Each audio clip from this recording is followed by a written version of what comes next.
Are you creating a Next.js application and wondering how do you set up a database properly? Well, this is exactly what we're going to do today. So what we're going to be doing is we're going to be connecting the Drizzle ORM to Next.js the right way. And so yeah, let's get started, and just press the like button, press the subscribe button if you find this video interesting.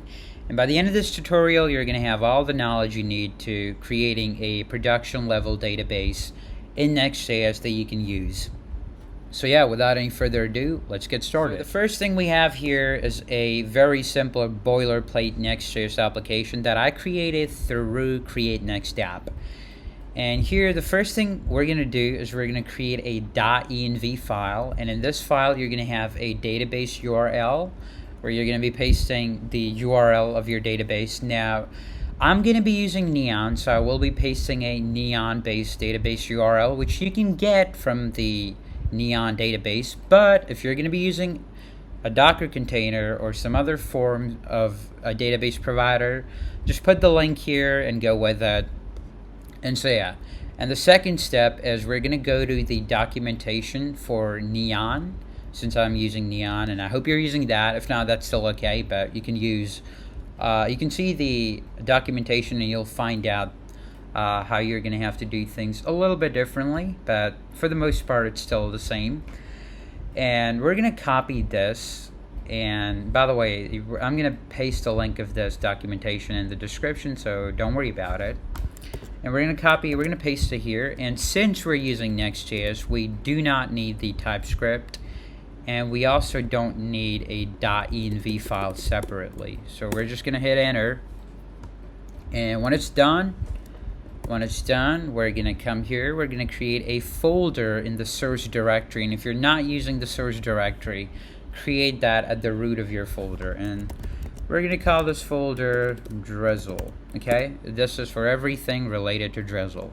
And in this folder, we're going to create a file called db.ts. And in this file, we're going to be sort of establishing the connection to our database. And in this case, we're going to be using Neon. So it's very simple. Just copy this. Again, you're going to have the link of this documentation in the description, so you don't have to do a whole lot. And since TypeScript is complaining because we're using the Drizzle ORM with TypeScript, and it doesn't know if that exists, so just put it at this. This is not the best way to handle it, but you know, for now you could do this. And the second step is to create a drizzle.config.ts, creating a Drizzle config file. And in this file, just scroll down a little bit, you're going to find out this, the drizzle.config.ts. Copy this and paste it here. But we're going to make some changes to it because the default setup of Drizzle is kind of not good. So the migrations are going to go to /source. And again, if you're not using the source folder, just write Drizzle. You don't have to do much more than that. And just write migrations. So all the migrations of our database are going to be created in this folder. And the schema, we haven't really created the schema, so let's create the schema. And schema.ts. This is where all the schemas are going to go. So the schema, it's going to be ./src/schema.ts.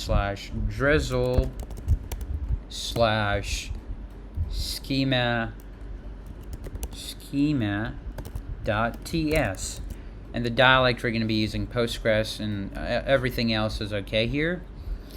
And so after creating this, what you're going to do is just add a command for pushing and applying migrations. So go to package.json, create a script, and let's call the script as dbpush. And what you're going to be doing here is drizzle kit push. That's it. That's all you're going to be doing. Just drizzle kit push. And we're going to be running this command in a second, but now you're going to create a folder in the Drizzle folder, and we're going to call it schema. Now this is the folder that we're using for creating our schema. So let's just create a, basically you're going to be creating schemas here, and in the schema.ts file, you're going to export everything from this schema file. So it's going to be like schema slash. First, let's just create a random schema. Random schema.ts. Alright, we're just going to paste a random schema here, if we can find it. I hope I've copied it, but yeah, I have. So this is a random schema, it's exported here, and just called random schema. And you're just going to do this, and that's all you got to do. And now the schema has been exported. And there's one more thing that I recommend. It's not really necessary, but if you're going to be using this with other providers, and by the way, I had forgotten to export the database database instance, so make sure you write the export keyword before it and export it, and just give this sort of Drizzle connector your schema so it has more information about it.